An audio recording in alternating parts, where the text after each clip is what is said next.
Kita bahas tentang nasihat ya, tiga nasihat yang diajarkan oleh Rasulullah Shallallahu Alaihi Wasallam, dan tiga nasihat ini bisa jadi modal kita dalam hidup. Tiga nasihat ini bisa jadi kunci untuk dapetin keajaiban dalam setiap masalah kita. Dan tiga nasihat ini juga menjadi nasihat buat saya pribadi, makanya saya seperti sedang menceramahi diri saya sendiri dan juga ingin berbagi dengan teman-teman di sini. Nasihat yang pertama adalah diambil dari kisah seorang laki-laki. Jadi dulu tuh di zaman Nabi ada seorang kakek. Ada seorang kakek datang kepada Nabi dalam keadaan wajahnya sangat sedih dan gelisah. Kemudian dia setelah selesai sholat asar duduk paling depan pas di hadapan Nabi Shallallahu Alaihi Wasallam. Kemudian kakek ini nanya kepada Rasulullah. Cuman kalau di Indonesia nanya ini agak-agak gimana ya? Ntar malah dibilang kamu nanya. Kamu bertanya-tanya. Udah lewat sih. Sekarang udah beda lagi. Apaan tuh? Nah, dia nanya kepada Rasulullah Shallallahu Alaihi Wasallam. Dia bilang, ya Rasulullah, apakah jika ada seorang laki-laki menghabiskan hidupnya dengan semua jenis dosa, tidak ada satupun dosa kecuali dia pernah melakukannya, tidak ada satupun maksiat kecuali dia pernah mengerjakannya, selama dia hidup sampai dia tua, seolah-olah dosanya itu apabila dibagi-bagi kepada seluruh penghuni bumi, manusia, hewan, tumbuhan, maka semua mereka mendapatkan bagian yang banyak dari dosa-dosa dia. Ya Rasulullah, dengan suara gemetar, dia bertanya, ya Rasulullah, apakah orang itu masih layak untuk mendapatkan rahmat Allah? Kalau dosanya dibagi kepada seluruh makhluk yang ada di muka bumi, manusia, hewan, tumbuhan, dan semesta, semua akan mendapatkan bagian dosa yang banyak dari dosa-dosa dia. Apakah orang yang seperti ini ya Rasulullah masih layak mendapatkan rahmat Allah? Kemudian dia tertunduk setelah dia bertanya seperti itu sampai dia tertunduk dalam keadaan sedih, takut, dan dalam keadaan gelisah. Mendengar pertanyaan ini Rasulullah SAW kemudian juga diam.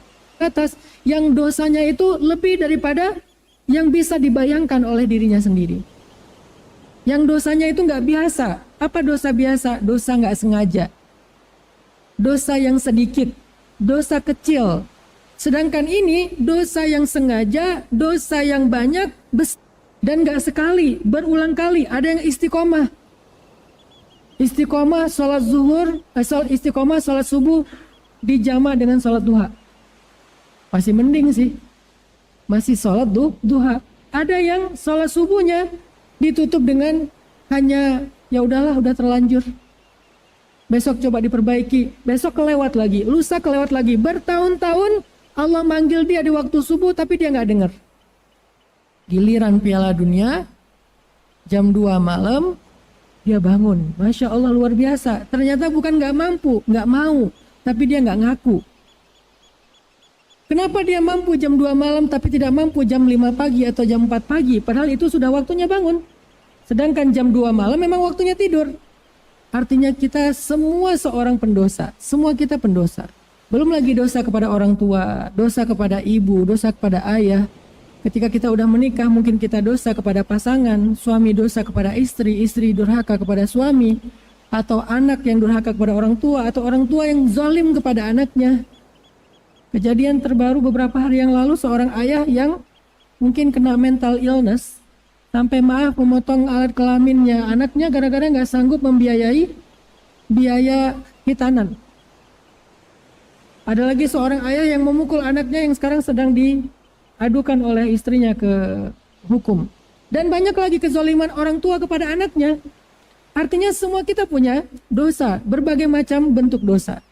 Sehingga ketika Allah mengatakan, ya ibadi, wahai hambaku, pezina, wahai hambaku peminum, wahai hambaku pembunuh, wahai hambaku pemakan riba, wahai hambaku yang mengambil hak anak yatim, wahai hambaku yang memakan waris dengan cara yang zalim, wa ta'kuluna turasa aklan lamma, kalian makan waris dengan cara yang tidak dibolehkan, padahal waris itu sepotong tanah saja, sehasta, sepotong tanah aja kita ambil secara tidak hak, maka nanti akan ditimpakan kepada orang itu 7 lapis bumi di padang mahsyar. Dia harus pikul 7 lapis bumi itu.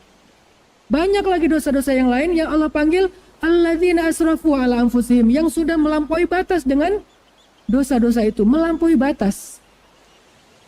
Kata Allah, la taqnatu mir rahmatillah, janganlah kalian berputus asa dari rahmat Allah. Artinya apa? Yang merasa kayaknya saya udah nggak layak untuk bertaubat. Karena taubat saya juga belum benar-benar nasuha. Hari ini taubat, besok ngulangi lagi. Besok taubat lagi, ngulangi lagi. Dan seterusnya, berkali-kali, sudah ratusan ribuan kali saya bertaubat, tetapi saya belum mampu meninggalkan dosa yang sama. Lalu buat apa saya taubat? Mulai putus asa. Masih, ya Allah, saya pernah syirik. Datang ke dukun, datang ke peramal. Nanya, Argentina lawan Prancis menang siapa? Ternyata betul. Saya pernah syirik ya Allah, saya pernah datang ke dukun ya Allah, saya pernah melakukan dosa yang Engkau hinakan ya Allah, dunia dan akhirat. A, B, C, Z. Kita adukan kepada Allah, apakah saya masih bisa diampuni? Kata Allah, innallaha yaghfiruz dzunub jami'a. Allah mengampuni semua dosa, tidak ada pengecualian. Termasuk syirik, termasuk syirik. Syirik itu baru nggak diampuni kalau dia mati dalam keadaan musyrik. Kalau masih hidup, tidak ada yang tidak diampuni. Semuanya diampuni. Tapi kalau sudah mati dalam keadaan musyrik, barulah dia menjadi orang yang merugi dan tidak akan diampuni dosa itu. Makanya ketika Allah bilang, innallaha yaghfiruz dzunuba jami'a, itu untuk orang yang masih punya kesempatan, masih bernafas, masih hidup, masih ada kesempatan bertaubat. Kata Allah, innallaha yaghfiruz dzunuba jami'a. Semua dosa kita itu pasti diampuni oleh Allah. Jangan merasa rendah diri, wahai hambaku. Jangan berputus asa, wahai hambaku. Jangan berhenti minta ampun dan bertaubat, wahai hambaku. Ya Allah, saya itu udah mencoba untuk bertaubat tapi gagal terus. Ya udah deh, saya berhenti aja, tunggu sampai saya siap. Kapan kamu siap? Apakah kamu siap setelah ajalmu datang? Sehingga tidak ada lagi kesempatan? Kapan kita siap? Lalu bagaimana kita tahu bahwa kita sudah siap atau tidak? Ya sudah, minta ampun lagi, dosa lagi, taubat lagi, dosa lagi, taubat lagi, dan seterusnya. Tahukah kita?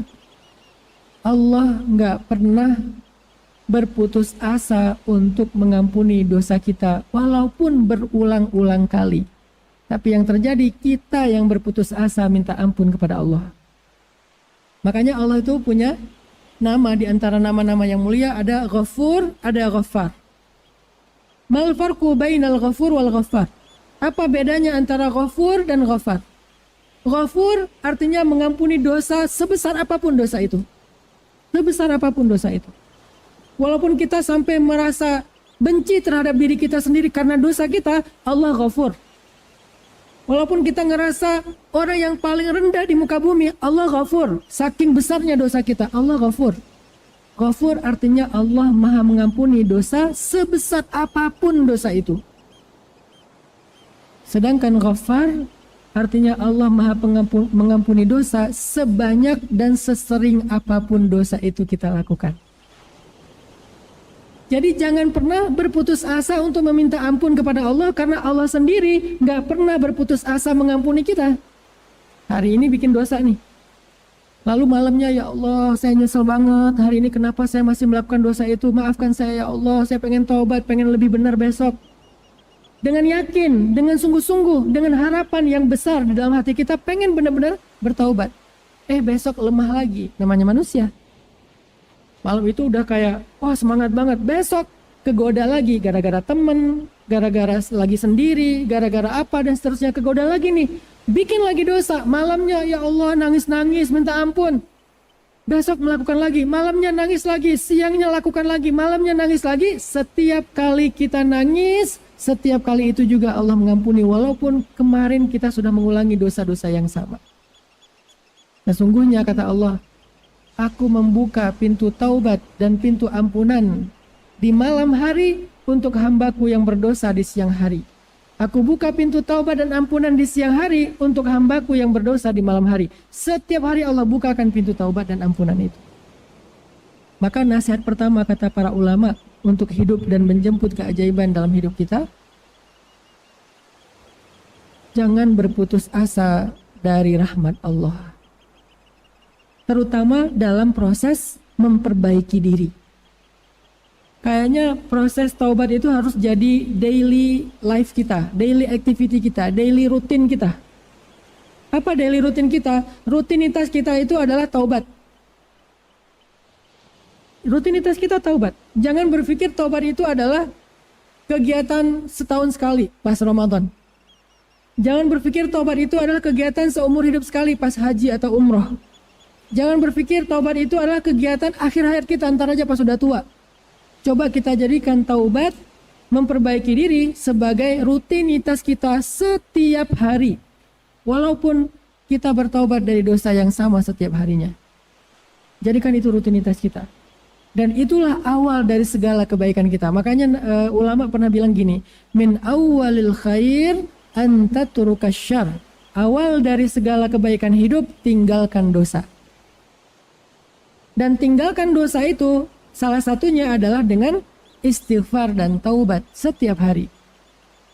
Jadi kalau kita teman-teman mau dapetin kebaikan hidup, mulailah dengan tarkus syarr, tinggalkan dosa. Minimal dengan astaghfirullahaladzim. Salah lagi astaghfirullahaladzim. Bisa sekali, bisa 1000 kali, bisa 10.000 kali. Pokoknya banyakin tinggalin dosa dengan istighfar. Banyakin tinggalin dosa dengan taubat. Banyakin tinggalin dosa dengan berusaha untuk ninggalin walaupun kadang gagal lagi. Itu awal dari khair. Dari banyak hal yang baik dalam hidup kita. Masalah rezeki, kebaikan keluarga, kebaikan jodoh, kebaikan karir, kebaikan kesehatan kita, kebaikan mental kita, kebaikan dalam apapun dari hidup kita. Awalnya tarkus syarr, meninggalkan dosa. Dan jangan berputus asa dalam proses meninggalkan dosa. Sehingga ketika Nabi membaca ayat ini, la taqnatu min rahmatillah, kemudian ditambah dengan ayat wa rahmati wasi'at kulla syai', dan rahmat Allah itu mencakup segala hal. Tiba-tiba laki-laki ini berdiri, dia angkat kedua tangannya, dia katakan Allahu Akbar, Allahu Akbar, Allahu Akbar. Sambil dia keluar dari masjid berjalan sambil takbir, kata para sahabat, kami masih mendengar suara takbirnya bahkan ketika dia sudah hilang dari penglihatan kami. Udah jauh masih kedengaran suara takbirnya, saking happy-nya laki-laki tersebut. Ternyata orang sebanyak dosanya dia, sehina dia, masih mendapatkan rahmat Allah Subhanahu wa Ta'ala. Lalu kira-kira lebih banyak mana dengan dosa kita? Kayaknya lebih banyak dia deh kalau kita agak GR dikit. Soalnya kan dia bilang gak ada satupun dosa yang dia tidak lakukan. Kalau kita kan masih ada nih list-list dosa yang belum kita lakuin nih. Kayaknya saya belum deh yang ini. Bukan kebaikan tapi dosa. Artinya kita gak sehina dia teman-teman. Artinya kita gak separah dia. Ini orang emang parah banget sih. Parahnya parah banget. Tapi orang separah ini masih mendapatkan panggilan ya ibadi dari Allah. Lalu bagaimana dengan kita? Maka jangan berputus asa. Kita boleh merasa hina, tetapi jangan sampai membuat kita menghinakan diri sendiri dengan keputusasaan. Karena merasa hina, merasa rendah, merasa tidak ada apa-apanya di hadapan Allah, itu bentuk penghambaan diri. Bukan di hadapan manusia. Di hadapan Allah itu bentuk penghambaan diri. Namanya hamba memang harus merendah. Tetapi bukan berarti kita merendahkan diri sambil berputus asa. Jadi tips pertama atau nasihat pertama yang diajarkan Rasulullah SAW kepada kita dalam kisah laki-laki tadi adalah cobalah belajar untuk selalu berharap kepada Allah bahwa Allah itu Maha Pengampun, Allah itu Maha Penyayang. Allah itu Ghafur, Allah itu Ghaffar, Allah itu Rahman, Allah itu Rahim. Coba bayangin, pengampun aja pakai 2 nama dan penyayang pun ada 2 nama. Ghafur, Ghaffar, Rahman, Rahim. Saking Allah tuh pengen ngasih kita harapan. Kalian pikir aku gak sayang sama kalian? Aku tuh Rahman. Kalian pikir aku gak sayang sama kalian? Aku tuh Rahim. Kalau kalian ahli ibadah, aku tuh rahim sama kalian. Kalau kalian ahli maksiat, aku tuh rahman sama kalian. Coba. Alasan apa lagi kita merasa bahwa Allah nggak sayang sama kita? Kalau kita udah beribadah kepada Allah, Allah itu rahim sama kita. Kalau kita udah banyak berbuat dosa, Allah itu rahman sama kita. Terus mau lari dari mana dari kasih sayang Allah? Nggak bisa lari sebetulnya, kecuali orang yang menutupi dirinya dari kebaikan Allah. Maka minta aja rahmannya Allah ketika kita banyak dosa. Lalu minta rahimnya Allah ketika kita sedang baik dalam ibadah. Kalau dosa kita besar, Allah ghafur. Kalau kita dosa kita banyak, Allah ghafar. Mau gimana? Masih ada alasan untuk nggak bertaubat dan kembali kepada Allah? Nggak ada, teman-teman. Allah selalu membuka pintu seluas-luasnya. Sedangkan kalau kemarahan Allah, itu kalimatnya tuh cuma satu. Allah Azizun, udah selesai. Nggak ada dua yang seperti Rahman, Rahim, Ghaffar, Ghafur. Belum lagi nanti ada Ra'ufun, ada Wadudun, ada banyak nama-nama. Qudusun, Salamun, Muhaimin. Banyak sekali nama-nama yang menunjukkan rahmatnya Allah kepada kita. Artinya hari ini kita belajar untuk selalu berpikir bahwa kita itu layak untuk bertaubat kepada Allah gimana pun rendahnya diri kita. Dan mulailah dari situ segala kebaikan hidup kita. Kebaikan hidup kita dimulai dari kembali kepada Allah Subhanahu wa ta'ala. Tarkus syarr, tinggalkan dosa. Yang kedua kata para ulama, nasihat dalam hidup itu la tahqiranna minal ma'rufi syai'a. Jangan meremehkan kebaikan. Yang pertama, tinggalkan dosa, walaupun harus berkali-kali, walaupun harus berulang kali, walaupun ngerasa nggak layak banget. Dan yang kedua, la tahqiranna minal ma'rufi syai'a, kata Nabi. Jangan meremehkan kebaikan. Walaupun mithqala dzarrah, walaupun sekecil zarrah, la tahqiran, jangan remehkan kebaikan. Ada banyak orang yang gara-gara meremehkan kebaikan, akhirnya dia menunda-nunda kebaikan. Contoh, mau ngaji, harus idealis, perfeksionis. Ngaji itu 1 juz. Kalau nggak bisa 1 juz, ntar aja deh pas ada waktu buat 1 juz. Nyari-nyari waktu yang bisa ngaji satu juz. Sehingga ketika ada waktu 5 menit, nggak ngaji. Ada waktu misalnya 5 menit, atau ada waktu kosong sebentar, nggak mau sholat 2 rakaat. Pas lagi ngelamun, nggak mau zikir. Zikir kok cuma 10 kali. Nanggung, namanya zikir itu 1000 kali lah. Kalau 10 kali mah, ya nanggung gitu, udah diam aja. Ini namanya orang yang meremehkan kebaikan. Padahal sekali kita berzikir, sebutlah misalnya zikirnya subhanallah wa bihamdi subhanallahil azim. Berapa detik? Cuman 2 detik, bukan 1 menit. Lagi ngelamun nih 2 detik. Subhanallah wa bihamdi subhanallahil azim. Udah selesai, segitu doang tuh. Apa makna atau fadilah keutamaan dari zikir ini? Kata Nabi, kalimatan khafifatan 'alal lisan, habibatan ilar rahman, thaqilatan fil mizan. Ada 2 kalimat yang ringan sekali di lisan untuk diucapkan. Walaupun mungkin sebagian kita masih apa Ustaz tadi? Nggak hafal. Ya udah subhanallah deh, disingkat lagi. Kalau hafal lebih panjang, subhanallah wa bihamdi subhanallahil azim. Salah kebalik, subhanallahil azim wa bihamdi, beda lagi fadilahnya. Salah aja tetap ada keutamaan, apalagi benar. Salah aja tetap berpahala, apalagi benar. Karena dua-duanya benar sih. Cuman kan maksudnya tadi subhanallah wa bihamdi kebalik ya. Subhanallahil azimi wa bihamdi. Harusnya subhanallah wa bihamdi subhanallahil azim. 2 kalimat khafifatan 'alal lisan, sangat ringan di dalam lisan kita, gampang diucapin. Tapi tsaqilatan fil mizan, sangat berat di timbangan. Coba. Ketika nanti amal soleh kita ditimbang-timbang dengan dosa zahir, dengan dosa batin, dosa pikiran, dosa mata, itu tuh kita butuh banget amalan-amalan yang kita nggak sengaja tapi ngeberatin timbangan. Dan salah satu yang nggak sengaja tadi, artinya nggak sengaja gampang banget. Subhanallah wa bihamdi subhanallahil azim. Memberatkan timbangan.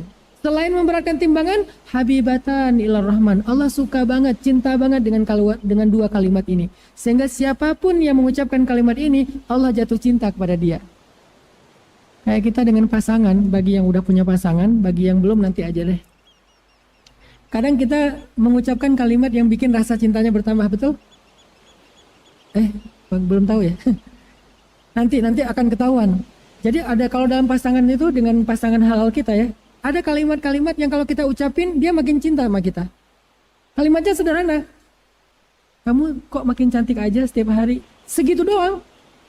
Dan kalau kita ucapkan itu dengan mata berbinar-binar, jujur dari hati, bukan pura-pura, dia itu bertambah cinta loh sama kita. Atau cewek ngomong ke suaminya dengan sebuah kalimat penghargaan apa, dia katakan suaminya itu laki-laki apa, kamu itu laki-laki yang hebat, kamu laki-laki yang bertanggung jawab atau apapun, itu bertambah cinta. Dan begitulah Allah kepada hambanya. Ketika kita katakan subhanallah wa bihamdi, subhanallahil azim, Allah makin cinta sama kita. Dan cintanya Allah itu adalah modal hidup banget teman-teman. Artinya la tahqiran, jangan remehin. Diam kita diganti dengan zikir sekedar subhanallah, diganti dengan zikir la ilaha illallah miftahul jannah. La ilaha illallah itu pembuka pintu surga. Atau sekedar kita kayak nge-repost sebuah konten yang baik. Atau sekedar misalnya share sebuah konten yang baik.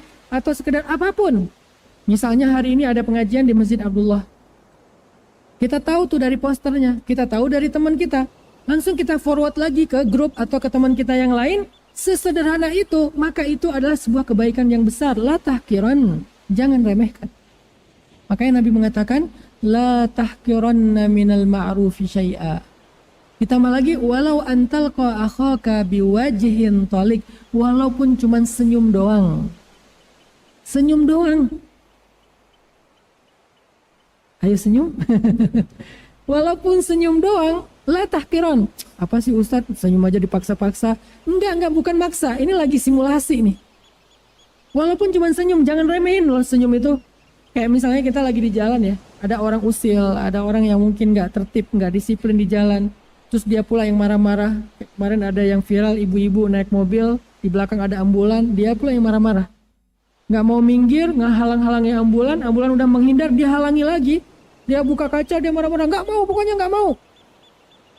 Artinya orang nggak ngerasain bahwa sekedar minggir dikit, sekedar dia ngalah sedetik aja, apalagi untuk ambulan, nggak usah untuk ambulan, ngalah untuk orang lain yang kadang-kadang buru-buru ngeklakson kita, siapa tahu dia lagi pengen ke toilet. Siapa tahu dia emang buru-buru karena anaknya lagi sakit di rumah. Siapa tahu banyak. Iltamis li akhika alfa uzrin, berikan kepada saudaramu 1000 alasan. Kata ulama, iltamis li akhika alfa uzrin, cari untuk saudaramu 1000 alasan. Oh mungkin. Kalau nggak sanggup, ya udah deh, pasti ada, cuman saya nggak tahu. Artinya dengan sekedar ngalah sedikit di jalan, atau kalau ada yang orang usil sama kita buka kaca, kita senyumin, itu langsung berubah loh. Karena senyum itu kan nular ya. Senyum itu nular. Nular kemana? Nular ke hatinya. Yang tadinya dia mau marah, pas ngeliat kita senyum, nggak jadi marah. Senyum itu kayak air. Ketika ada orang yang marah, disiram langsung adem. Ya minimal kita belajar itu dari orang terdekat kita, dengan pasangan kita. Udah mau melotot, kita senyumin, nggak jadi melotot. Udah mau banting piring, kita senyumin, dihidangin. Udah tadi mau banting pintu, disenyumin, malah bukain pintu, dan seterusnya. Intinya, walau antalqa akhaka biwajhin talik, tapi bukan berarti senyumnya bebas kemana aja ya, senyumin mantan apa, enggak juga sih, itu senyum syubhat. Walaupun senyumnya pakai emoticon, la tahqiran loh. Ini kalau saya terjemahin hadis ini dalam konteks sosial media, janganlah kalian meremehkan kebaikan walaupun sekedar satu emoticon. Kan terjemahan mu'asarah, terjemahan kontemporer ya. Sekarang kan senyum gak harus langsung ketemu orangnya, fit call segala macam kan, bisa senyum emoticon. Janganlah kalian meremehkan kebaikan walaupun cuma ngasih titik-titik-titik di akhir teks. Karena tanpa titik-titik-titik, nada orang membacanya beda. Janganlah kalian meremehkan kebaikan walaupun harus mengganti huruf kapital dengan huruf kecil. Yang tadinya ya, I-Y-A. Kan beda dengan iya titik-titik-titik ya. La tahqiran, jangan remehin loh. Tapi juga jangan menganggap bahwa itu sesuatu yang berharga akhirnya diumbar kemana-mana. Hati-hati juga, karena emoticon, cara ngeteks, itu juga bisa menjadi fitnah. Iya jadi iyah. Iya CH. Udah gitu pakai emoticon apa please. Emoticon little love atau big hug atau apa dan seterusnya. Nggak sembarangan juga. Tetapi emoticon itu berpengaruh loh. Kalau istri saya lagi ngambek, saya biasanya kan kalau lagi ngambek itu males buka WA ya. Kita ngeliat kan dia lagi online nih. Wah lagi online nih. Buru-buru ngetik, typing. Ngirim. Pas ngirim biasanya nggak dibuka. Udah dipancing sih di awalnya di atas. Dia nggak ngebuka itu bukan suuzon. Dia takutnya kita masih marah. Sehingga dia nggak buka. Supaya dibuka di atas itu kalimat pertamanya emoticon duluan. Senyum kayak, nyengir kayak, guling-guling kayak gitu. Oh nggak dibaca juga. Akhirnya pakai kalimat yang bikin dia penasaran. Tahu nggak? Titik. Cewek kan paling susah kalau udah penasaran ya. Tahu nggak? Titik. Itu dibuka itu. Langsung diklik. Walaupun nanti dia bilang nggak sengaja kok keklik. Artinya jangan remehin loh kebaikan-kebaikan kayak gitu. Senyum doang, ucapan yang baik. Kadang-kadang kita tuh kayak susah banget mau memuji orang. Selama pujian kita nggak berlebihan ya. Kita tuh kayak susah banget memuji orang. Walaupun kita sendiri ngerasain senang kalau dipuji. Kenapa kita nggak menyenangkan orang lain dengan pujian, dengan ucapan, dengan ekspresi? Bukankah kata Nabi amalan yang paling Allah suka itu adalah sururun tudkhiluhu fi qalbi mu'min, membahagiakan orang lain. Ya Nabi membahagiakan Sayyidah Aisyah dengan mengatakan ya Humaira, wahai cewek yang pink. Karena Humaira itu artinya pink. Bahasa orang yang lebih senior ke merah-merahan. Wahai perempuan yang wajahnya pink, saking putihnya dan saking cantiknya, sehingga Aisyah makin pink. Karena ngerasa malu. Kan Aisyah itu pemalu ya. Dipuji sama Nabi makin malu tapi tersanjung. Sehingga Aisyah makin cinta sama Nabi. Jangan remehin kalimat-kalimat yang baik. Artinya Nabi bilang la tahqiranna minal ma'rufi syai'a. Sekarang saya pengen baca satu hadis yang agak panjang tentang betapa sebuah amalan itu sekecil apapun kelak di akhirat itu akan menolong kita teman-teman. Ada hadis dari Abdurrahman bin Samroh. Hadis ini derajatnya hasan dan para ulama sangat merekomendasikan hadis ini, termasuk Imam Ibnul Qayyim Al-Jauziyah, Imam Ibnul Jauzi, Imam Ibnu Taimiyah, para ulama-ulama ahlul wa'ad, mereka merekomendasikan hadis ini. Rasulullah SAW pernah memberi kami nasihat dengan sebuah kalimat. Kata Nabi, inni ra'aitul bariha ajaban. Kata Nabi, kemarin aku melihat sebuah keajaiban. Nabi itu kalau buka sebuah nasihat itu nyaman gitu, bukan aku bersabda, nggak gitu. Nabi itu nggak galak ya, by the way ya. Jadi Nabi itu nggak galak. Kalau kita baca hadis Nabi dengan nada galak, kayaknya kita kurang ada missing link dalam membaca hadis. Karena Nabi itu nggak galak. Kadang-kadang kita tuh udah ngumpulin hadis-hadis untuk menjudge orang lain. Suami ngumpulin hadis tentang istri ngumpulin hadis tentang suami. Sehingga ketika istrinya salah, mah Rasulullah bersabda. Padahal Nabi aja nggak kayak gitu ke Aisyah. Aku bersabda, enggak. Padahal Nabi pemilik hadis loh. Kita yang bukan pemilik hadis pakai-pakai. Nabi kalau Aisyah lagi ngambek, istrinya lagi ngambek, nggak pakai hadis, pakai akhlak. Nabi menghadapi mereka dengan akhlak. Nanti kalau udah nyaman baru dinasihati dengan hadis. Kalau kita nggak pakai akhlak, pakai nada tinggi, pakai kalimat hadis, udah gitu nyontek lagi. Bentar mah, tadi di mana nyimpannya? Nabi bilang, inni ra'aitul barihah ajaban. Sesungguhnya kemarin aku melihat sebuah keajaiban. Kalau Nabi bilang keajaiban itu benar-benar ajaib. Kalau kita kadang-kadang terlalu norak ya, hal biasa sepele bilang ajaib. Nabi kalau bilang keajaiban, ajaib banget. Apa yang ajaib? Nabi itu kan diberikan oleh Allah kemampuan melihat tentang sesuatu yang tertutup hijab.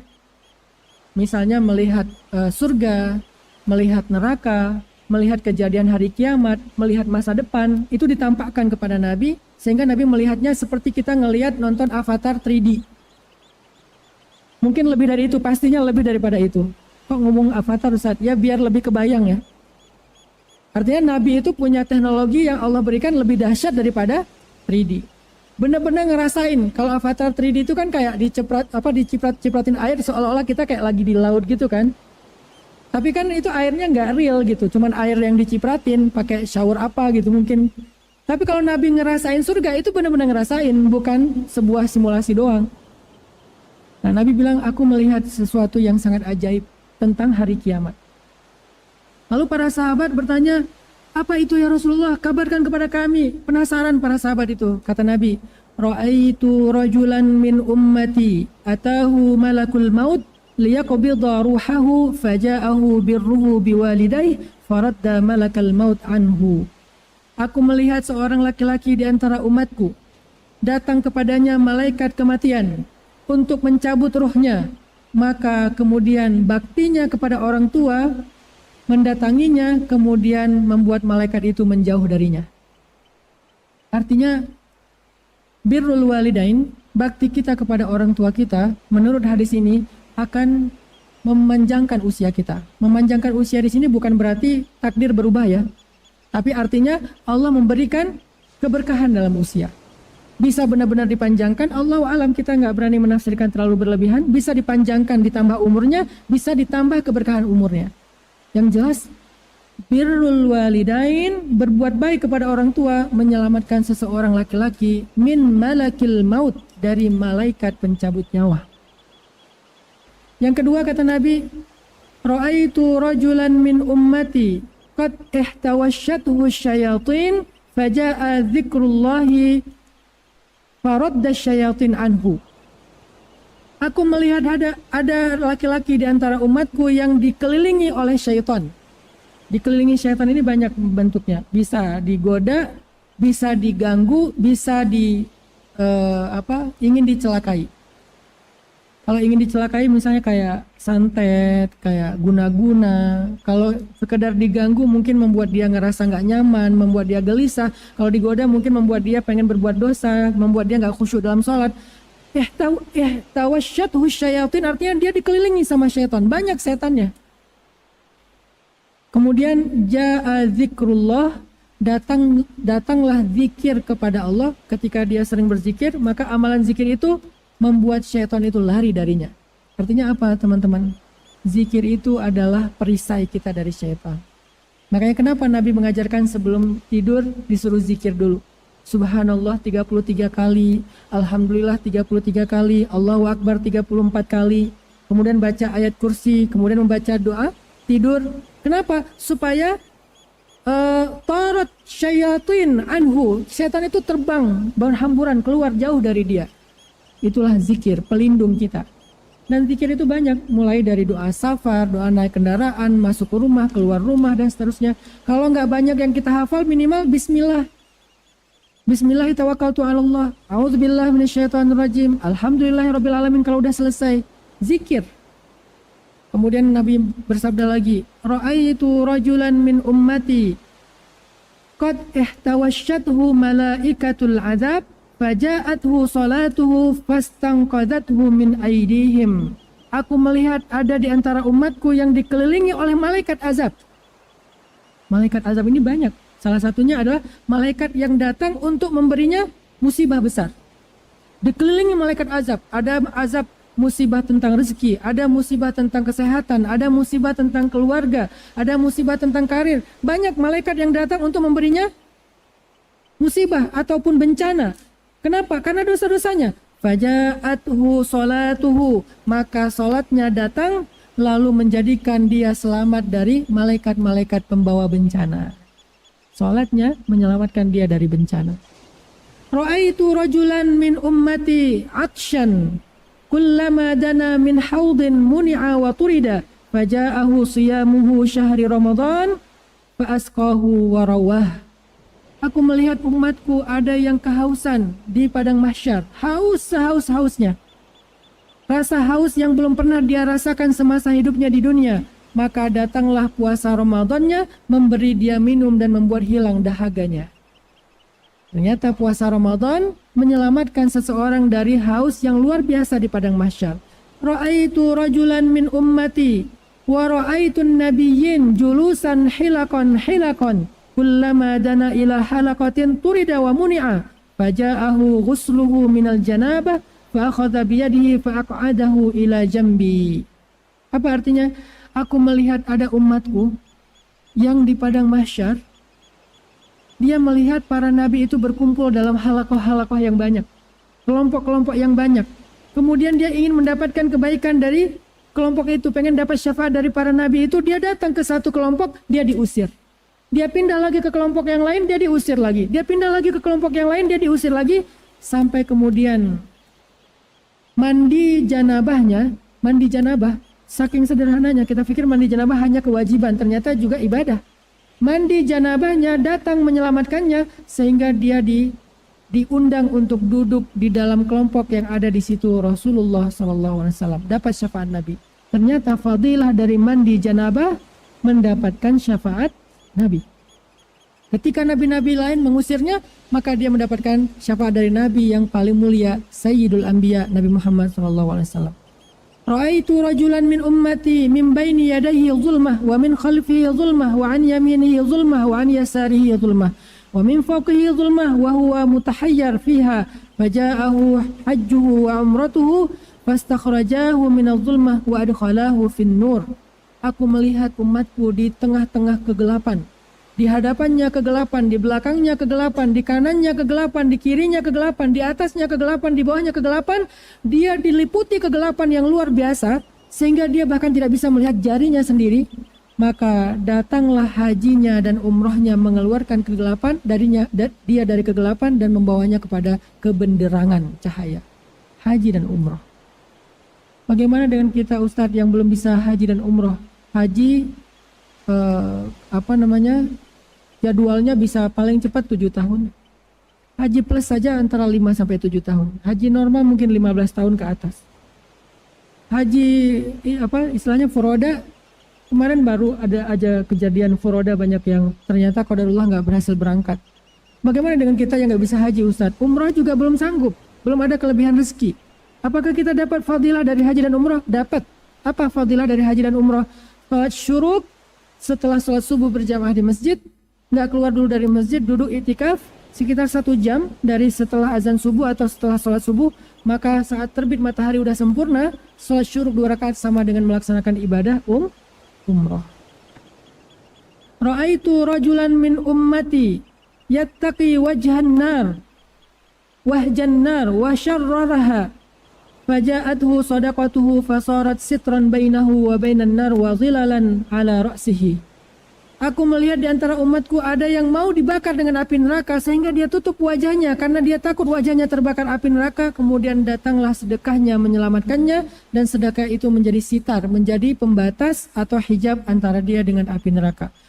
Hadis ini panjang sekali, yang saya baca baru sepertiga. Masih banyak sekali fadilah-fadilah, baik fadilah dari berharap kepada Allah, takut kepada Allah, berbuat baik kepada manusia, apalagi ini fadilah dari husnuzan kepada Allah, fadilah dari kalimat la ilaha illallah. Banyak, artinya banyak hal yang kita anggap sepele, ternyata kelak di akhirat dia akan menjadi penyelamat kita. Makanya jangan remehkan kebaikan, walaupun sekedar kebaikan yang kecil kayak kita mengucapkan subhanallah, alhamdulillah dan seterusnya. Jadi cobalah kita ganti diam kita dengan zikir. Nggak usah terlalu perfeksionis, saya baru berzikir kalau nanti udah di masjid antara azan dan iqamah, beres sholat berjamaah atau sepertiga malam terakhir. Oke, itu ideal banget. Tetapi zikir bukan hanya dilakukan ketika waktu seperti tadi, kapanpun. Karena zikir itu adalah ibadah mutlak, boleh dilakukan kapan saja dan berapapun jumlahnya. Sekedar kita lagi di jalan, ya udah, la ilaha illallah, la ilaha illallah. Dapat 10, alhamdulillah. Udah banyak tuh 10. Apalagi kalimat la haula wala quwata illa billah. Apa kata Nabi? Qul la haula wala quwata illa billah fa innaha kanzun min kunuzil jannah. La haula wala quwata illa billah itu harta yang tersimpan di dalam surga. Artinya kalau kita pengen jadi orang terkaya di dunia, ucapkanlah la haula sekali saja, udah lebih kaya daripada Elon Musk. Sekali saja, udah lebih kaya daripada Elon Musk. Kenapa saya bilang Elon Musk? Elon Musk kan hanya salah satu orang terkaya di dunia, bukan pemilik bumi kan. Sedangkan la haula wala quwata illa billah lebih baik daripada bumi dan seisinya. Sehingga nggak akan fakir orang yang mendawamkan la haula wala quwata illa billah. Itu keren banget loh. Mau jadi orang kaya, selain berbisnis, ngurus lagi dan segala macam. Manusia masukin kartu, ternyata mesinnya rusak, akhirnya heboh. Allah nggak ada mesin rusak, tidak ada lupa akun. Tapi juga rahasianya tidak terbongkar ke siapapun. Mudah tetapi sangat safety. Biarkan Allah yang menyimpan harta kita. Kadang-kadang kita gini ya, kalau nggak kita lihat secara fisik, kita nggak percaya. Kalau kita nggak ngelihat secara fisik, kita nggak percaya. Padahal yang kita lihat juga, yang kita simpan di beberapa tempat itu juga nggak ngelihat fisiknya kan. Cuma ngelihat angka doang kan. Kita pakai aplikasi. Oh, uang saya sekarang sekian. Ngelihat nggak uang sebanyak itu? Sebutlah 1 miliar. 1 miliar kan beberapa koper atau 1 koper. Ngelihat nggak uang 1 koper? Enggak, cuma ngelihat angka 1 miliar. Tapi kok tenang? Percaya sama lembaga tersebut. Gitu ya? Kenapa ketika Allah bilang bahwa sedekah itu 700 kali lipat? Artinya kalau kita kasih 1 rupiah, kita dapat 700 rupiah. Kita kasih 1000, kita dapat 700.000. Kita kasih 1 juta, dapat 700 juta. Kita nggak percaya bahwa itu ada. Padahal itu disimpan di langit. Dan Allah itu punya lauhun mahfuz. Buku catatan yang sangat rahasia dan terjaga. Nggak ada yang bisa mengcrack itu. Nggak ada yang bisa menembus itu. Ini masalah iman. Tapi gimana cara ngambilnya Ustaz? Cara mencairkannya gimana? Kalau yang di bumi kan gampang, tinggal gesek. Belanja di mall gesek. Lebih gampang lagi, tinggal gini. Sekarang saya tanya ya. Ini ada 2 pilihan nih. Pilihan yang pertama, teman-teman. Kita dikasih uang 1 miliar. Nggak usah 1 miliar deh. Kita dikasih uang 20 juta. Kita dikasih uang 20 juta rupiah. Alhamdulillah, dagangan laku, dapat uang 20 juta rupiah. Kemudian kita sakit, lalu biaya berobatnya 20 juta. Sehingga kita bisa berobat di rumah sakit dengan kamar yang VIP. Sendiri ada sofa bednya, sehingga keluarga kita bisa nungguin kita di rumah sakit nyaman sambil nonton, sambil sekalian reuni keluarga lah. Biasanya kalau ada yang sakit kan suka reuni keluarga tuh. Datang sepupu, datang paman, datang siapa-siapa. Akhirnya reunilah di rumah sakit. Seru kan? Ya maksudnya seru reuninya, bukan seru sakitnya. Dan kita merasa, alhamdulillah ya, kalau ada rezeki itu enak ya, sakit juga. Kalau ada uang sakit juga enak. Tinggal di rumah sakit, kelasnya VIP, dokter yang datangnya juga dokter ahli. Dokter ahli itu kalau lagi visit beda sama perawat-perawat yang mungkin masih magang. Kalau dokter yang ahli yang visitnya itu, Bapak gimana? Oh nggak apa-apa, ini mah biasa. Padahal udah parah banget. Karena beliau tahu memotivasi pasien dan seterusnya. Nyaman gitu diskusinya. Dok, ini gimana dok? Oh ya ini dijelasin dengan sabar. Sehingga kita berpikir, iya ya uang itu penting ya. Kalau saya nggak punya uang, nggak bisa saya dapat pelayanan kayak gini di rumah sakit. Oke, itu pilihan pertama ya. Pilihan yang kedua, kita nggak dapat proyek 20 juta, tapi kita nggak sakit. Pilih yang mana? Kan nggak ada pilihan itu. Itulah manusia. Kalau ada 2 pilihan nih, kira-kira yang mana nih? Yakin? Seringnya kita kayak gitu teman-teman. Cuman kita nggak sadar. Ya Allah, mana katanya dimudahkan rezeki, duitnya ada di langit. Kok saya nggak dapat? Dapat. Dengan apa? Bukan sembuh dari sakit, tapi dihindarkan dari sakit. Bukan bisa berobat di rumah sakit dengan kelas VIP, tapi bahkan nggak perlu ke rumah sakit. Kan lebih enak nggak perlu ke rumah sakit daripada ke rumah sakit walaupun kelas VIP. Kita nggak sadar tentang itu. Makanya nggak ada yang hoax atau fake dari janji Allah tuh nggak ada. Cuman cara Allah berinteraksi dengan hambanya itu sering kita nggak ngerti karena kita bodoh dan nggak terlalu yakin sama Allah. Gitu juga dengan keluarga kita, anak-anak kita. Dengan punya uang banyak, akhirnya saya bisa nyekolahin anak saya di sekolah yang mahal. Biaya masuknya ada tuh di Jakarta, satu sekolah biaya masuknya 150 juta SD. Di Malang juga ada Ustadz, kata teman-teman. Oh iya ya, di Bandung ada 80 juta misalnya. Masuk 80 juta. Ada yang masuk 150 juta. Kemudian uang bulanannya 5 juta. Uang tahunannya 30 juta. Karena saya punya uang, akhirnya saya bisa nyekolahin anak saya di sekolah yang mahal. Yang satu lagi, saya nggak punya uang, sehingga nggak bisa nyekolahin anak. Saya cari sekolah yang murah-murah aja. Akhirnya sekolah yang murah itu sekolah agama. Sekolah agamanya sekolah Al-Quran. Akhirnya anaknya hafiz Al-Quran. Mana yang lebih baik? Dua-duanya baik. Silahkan kita pilih. Nggak ada yang buruk. Saya nggak mau menjudge siapapun. Tetapi di sini kadang-kadang kita salah paham, seolah-olah kalau nggak dapat yang ini kita kayak orang yang kurang beruntung. Para sahabat itu doanya Nabi. Ada yang berani doa kayak gitu? Nabi itu pengen jadi orang miskin, wafat sebagai orang miskin, dibangkitkan sebagai orang miskin, di surga bersama orang miskin. Miskin ya, bukan fakir. Tapi kan kata Nabi itu kemiskinan dekat dengan kekufuran. Kata siapa? Nabi nggak pernah ngomong gitu. Tapi kan terkenal hadisnya, terjemahnya keliru. Kalimat bahasa Arabnya, kadal fakru ayyakuna kufran. Hampir-hampir kefakiran membuat orang kufur. Bukan kemiskinan, kefakiran. Apa beda miskin dengan fakir? Miskin adalah tentang kondisi ekonomi, finansial, hartanya pas-pasan. Fakir tentang masalah mental. Bisa jadi orang kaya lebih fakir daripada orang miskin. Ketika dia selalu merasa kurang. Udah jadi orang terkaya di dunia, masih merasa kurang. Kenapa? Ada yang lebih kaya dari dia. Kemarin disalib. Urutan pertama disalib jadi urutan kedua. Sehingga dia merasa kurang. Harus tahun ini saya jadi nomor 1 lagi. Fakir. Karena dia merasa kurang walaupun udah punya sekian ribu triliun. Sedangkan orang miskin, alhamdulillah ya, bisa makan enak, beli nasi goreng hari ini, dimakan bertiga. Itu orang kaya, ghani. Tetapi finansialnya miskin. Tetapi mentalnya ghaniyun. Orang yang merasa cukup. Jadi nggak ada kata orang miskin dekat kepada kekufuran, itu nggak ada. Itu hadis yang salah diterjemahkan di Indonesia. Terjemahan yang lebih tepat adalah hampir saja kefakiran menjadikan seseorang itu kufur. Makanya Nabi berdoa, ya Allah, aku berlindung kepadamu dari fakro, dari kefakiran.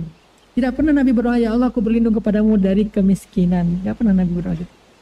Terus Ustaz berdoa minta jadi orang miskin. Enggak juga sih, sama kita. Iman kita belum sekeren Nabi dan sahabat. Abdurrahman bin Auf itu nangis gara-gara jadi orang kaya. Aneh kan? Kita nangis karena pengen jadi orang kaya. Dia nangis gara-gara kok saya kaya sih. Ini gimana cara biar miskin? Sedekah, habisin. Nambah lagi. Kan makin sedekah makin nambah. Salah caranya, kok malah sedekah. Makin sedekah makin nambah. Terus caranya gimana? Cara haram gak mau. Cara halal ya sedekah. Sedekah lagi yang banyak. Sekali sedekah itu 100 ekor onta. Kali sedekah itu kafilah dagang ngasih, makin ditambah sama Allah, sehingga nangis, ya Allah kok nggak habis-habis sih harta saya. Wah ini nih nggak habis pikir saya tuh. Lagi buka puasa, istrinya ngidangin banyak makanan, lihat makanan yang banyak malah nangis. Kalau kita ngelihat meja nangis karena kok nggak ada makanan kesukaan saya. Ada kolak, ada opor, ada segala macam. Abdurrahman kata istrinya, wahai suamiku, ada salah apa? Apa ada yang kurang dari masakan aku? Enggak, aku nangis makanannya kok banyak banget. Masya Allah. Artinya ini kenapa jadi ngebahas bab ini ya? Tadi apa sih?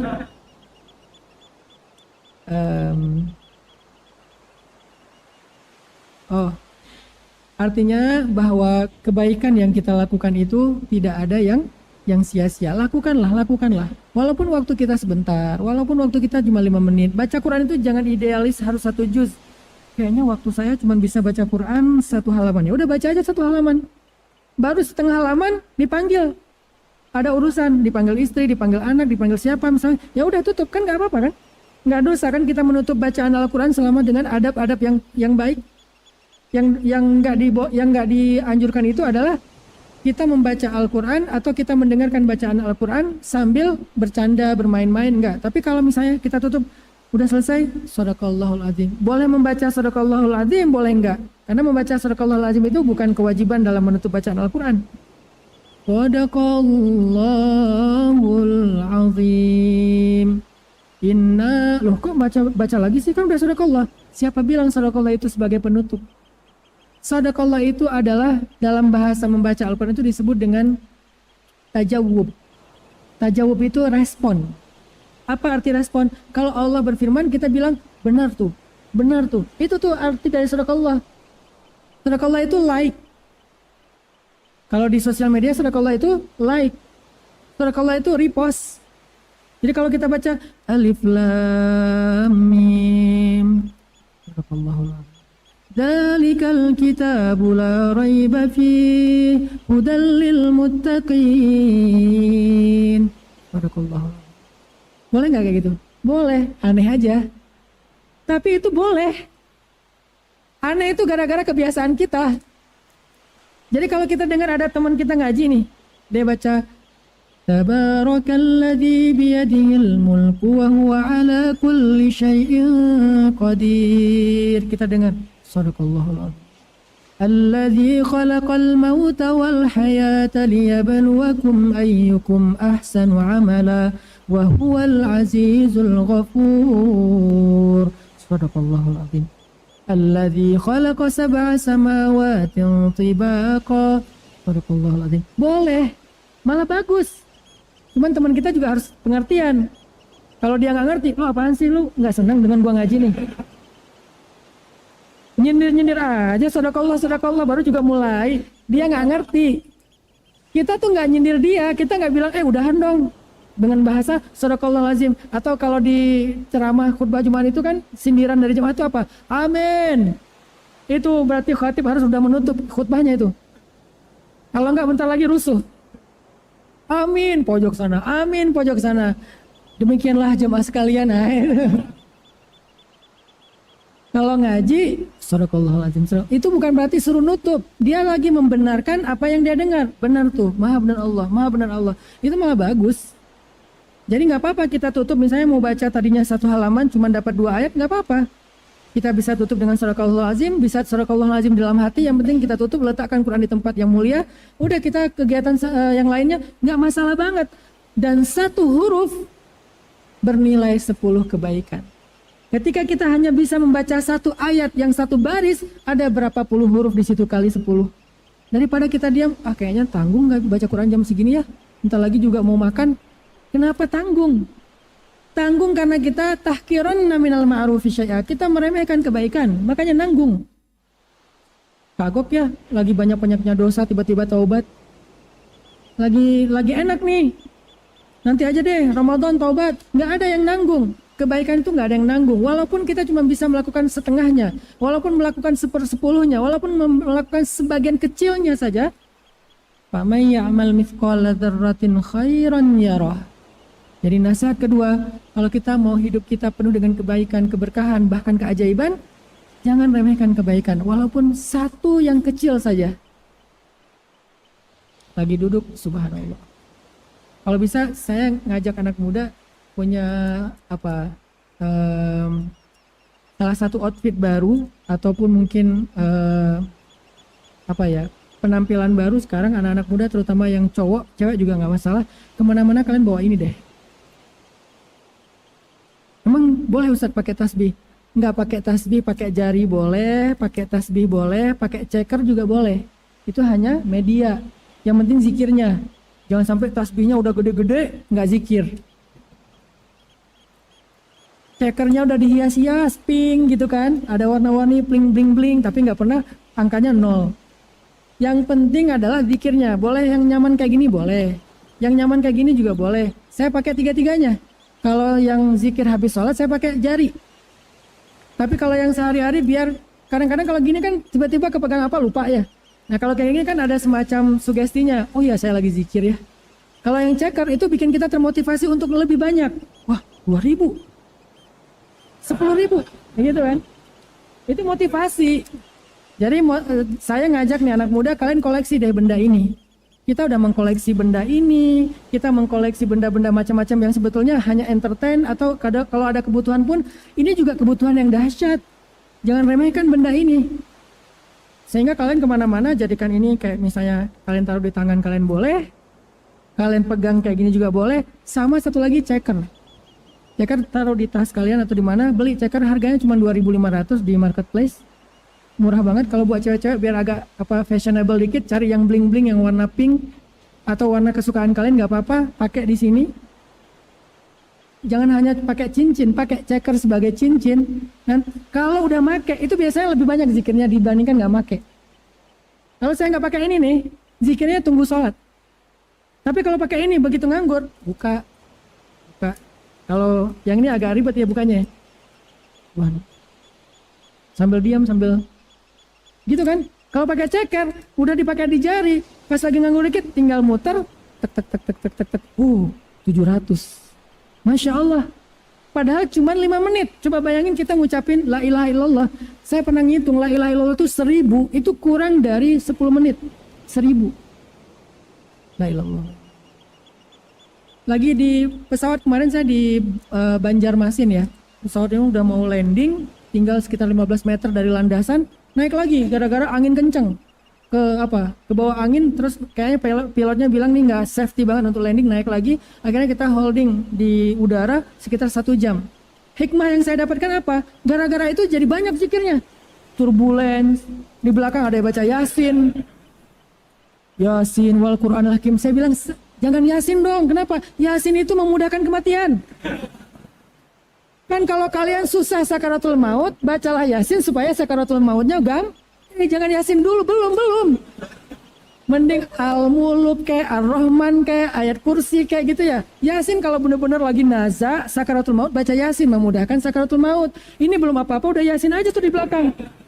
Yasin wal Qur'anul Hakim. Aduh, ibu teh Jadi gara-gara holding 1 jam, ya udah alhamdulillah dapat berapa ribu zikir. Ya zikir yang gara-gara takut ya nggak apa-apa, apapun alasannya, yang penting zikir.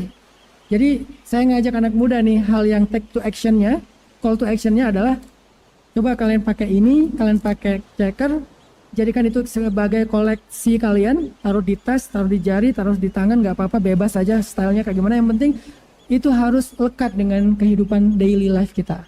Selain Al-Quran ya, kalau Al-Quran mungkin udah ada di aplikasi, walaupun Al-Quran di aplikasi sering bikin kita ke distraksi. Lagi enak-enak ngaji, tiba-tiba di atas ada yang Assalamualaikum, titik. Gimana nih? Lagi enak-enak tahajud, udah bangun belum? Udah mau selesai witir?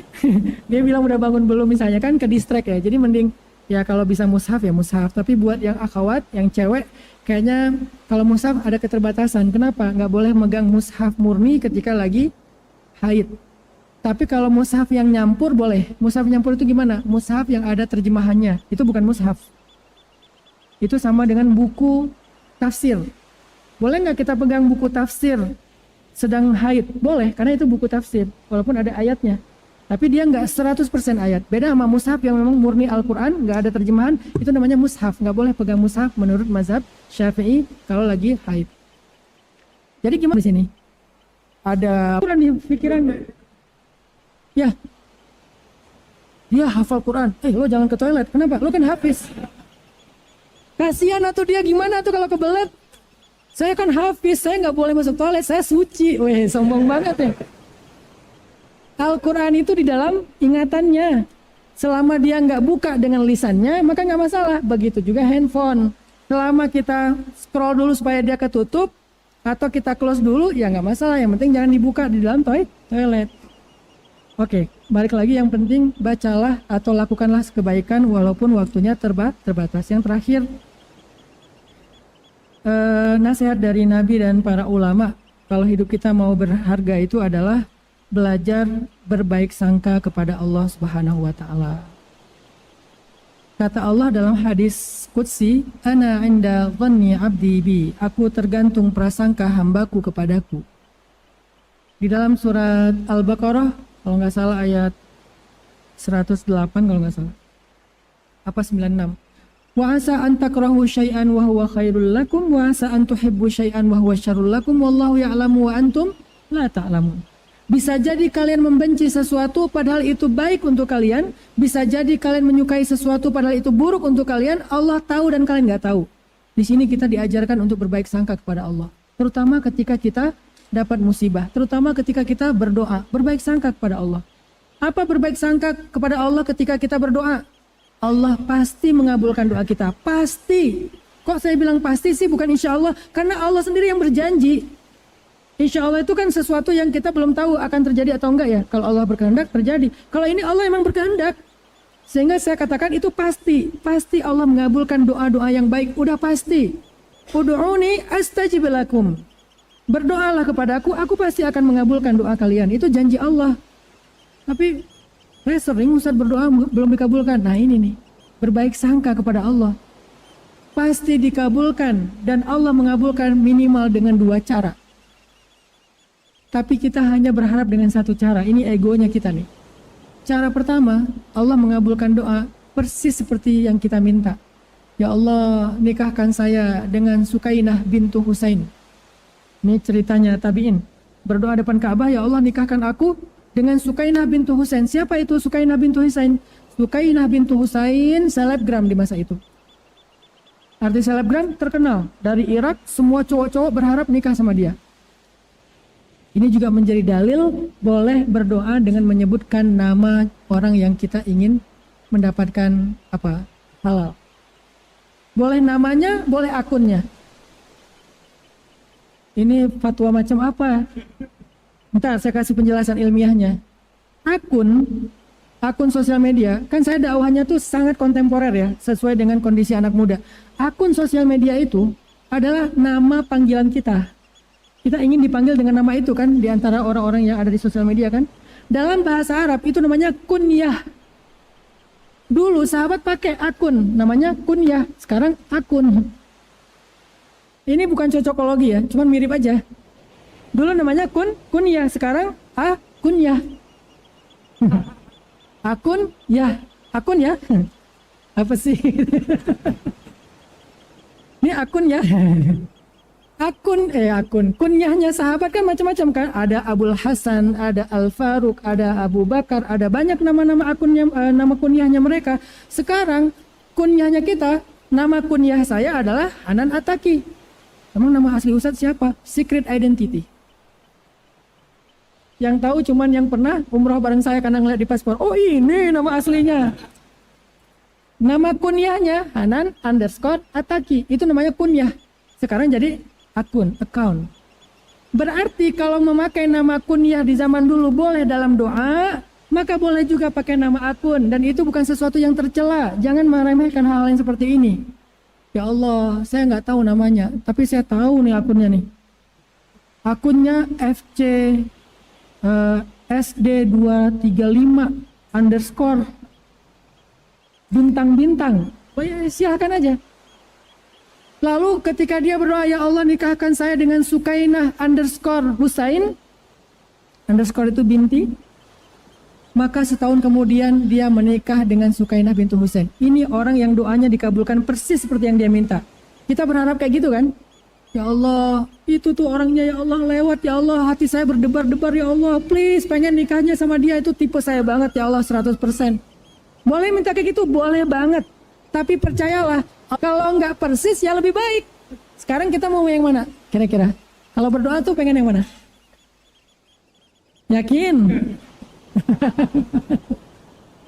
Kalau benar-benar yakin, mulai sekarang jangan komplain kalau doa kita nggak diijabah persis seperti yang kita minta. Ya Allah pengen ini, ya Allah pengen masuk ke kampus fulan, ya Allah pengen SMA-nya di situ, ya Allah pengennya begini, ya Allah pengennya begitu.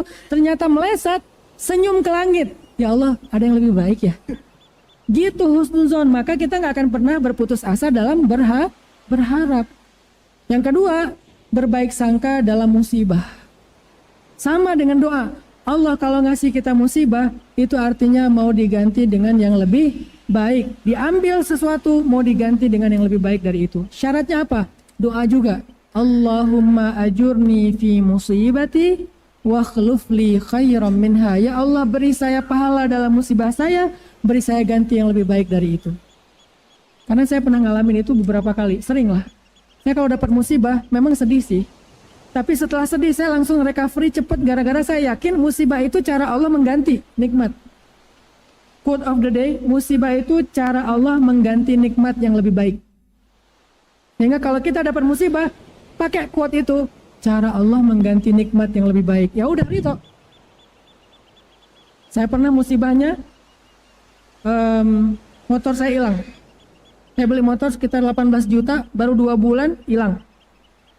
Pas udah hilang, akhirnya saya lihat ke langit, ya Allah, beri saya pahala dalam musibah saya, beri saya ganti yang lebih baik daripada ini. Gak apa-apa.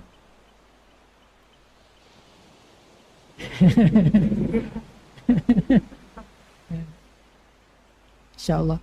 Yang penting adalah, ya apa tadi yang penting adalah, kalau kita ngomong nggak apa-apa, tapi kepikiran ya. Kepikiran karena sayang, kasihan. Intinya adalah kalau kita dapat musibah itu Allah mau menggantinya dengan yang lebih baik kalau kita berhusnuzon kepada Allah. Saya hilang motor yang harga 18 juta, lalu saya minta doa itu, seminggu kemudian tiba-tiba ada teman saya dari Surabaya datang ke Bandung, Ustadz, saya ada nazar. Apa nazarnya mas? Saya pengen kalau dapat rezeki dalam sebuah proyek, pengen ngasih Ustadz hadiah motor. Oh gitu? Kok nazarnya libat-libatin saya? Ya, padahal senang gitu ya. Ustadz butuh motor apa? Nggak usah deh, terserah aja. Namanya nazar kan wajib dong, harus ditunaikan, hutang soalnya. Terserah aja, padahal saya punya tuh.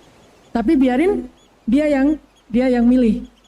Ya udah Ustadz, yuk kita ikut saya ke dealer. Nggak usah, mas aja yang ke dealer.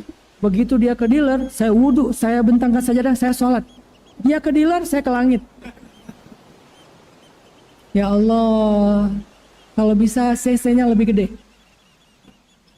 Mereknya ini, saya nggak nyebutin karena nggak di-endorse ya.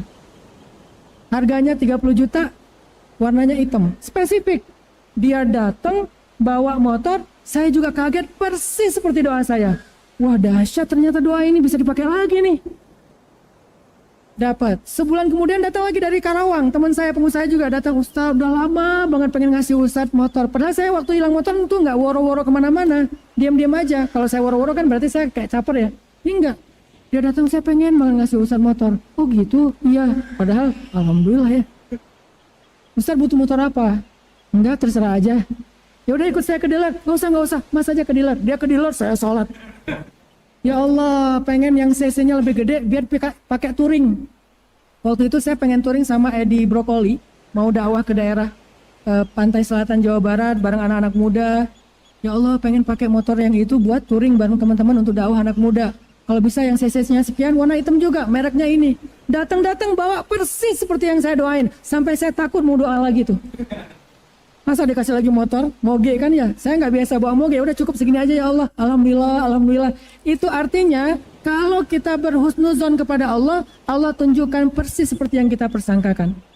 Aku tergantung prasangka hambaku kepadaku. Mudah-mudahan 3 kunci ini, 3 nasihat ini bisa menjadi modal hidup kita. Yang pertama adalah jangan berputus asa dalam memperbaiki diri, bertobat kepada Allah. Yang kedua, jangan remehkan kebaikan walaupun cuma zikir 1-2 kali, walaupun baca ayat 1-2 ayat. Dan yang ketiga, berbaik sangkalah kepada Allah dalam doa dan dalam musibah. Barakallahu fikum. Wassalamualaikum warahmatullahi wabarakatuh. Waalaikumsalam warahmatullahi wabarakatuh. Barakallahu fik. Jazakallahu khair. Terima kasih Guru Ustaz Ataki karena hari ini spesial. Dari Malang Ustaz ada beberapa pertanyaan yang tadi sebenarnya mungkin jawabannya sudah terjawab juga, cuman saya akan membacakan saja, mudah-mudahan ini dengan dibacakan juga sudah cukup senang. Ini mohon maaf buat yang sudah memberikan pertanyaannya tidak bisa semuanya terjawabkan ya. Ini saya sudah memilih Ustaz, ada 3 bagian besar.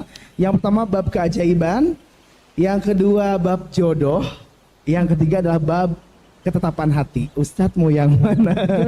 Jodoh ya ini oke. Kok seneng yang belakang?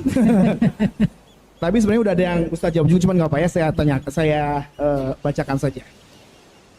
Bismillah ya. Assalamualaikum Ustadz. Kapan saat terbaik dalam menjemput jodoh Ustadz? Ketika kita fokus dalam mempersiapkan diri, sementara diri akan terus merasa kurang dan selalu masih ada kesempatan untuk memperbaiki lagi, dan indikator apa yang disyariatkan dalam agama ya. Ini masih berhubungan juga dengan pertanyaan yang kedua seputar jodoh. Ini bagaimana cara istiqomah untuk tidak pacaran dan percaya bahwa tanpa pacaran pun akan bertemu jodoh. Masih ada juga Ustadz ya, ini afwan Ustadz, saya seorang perempuan mempunyai rasa sama seorang ikhwan soleh. Apa yang harus saya lakukan? Apakah harus seperti Khadijah atau seperti Fatimah yang selalu diam dalam doa? Terima kasih Ustadz.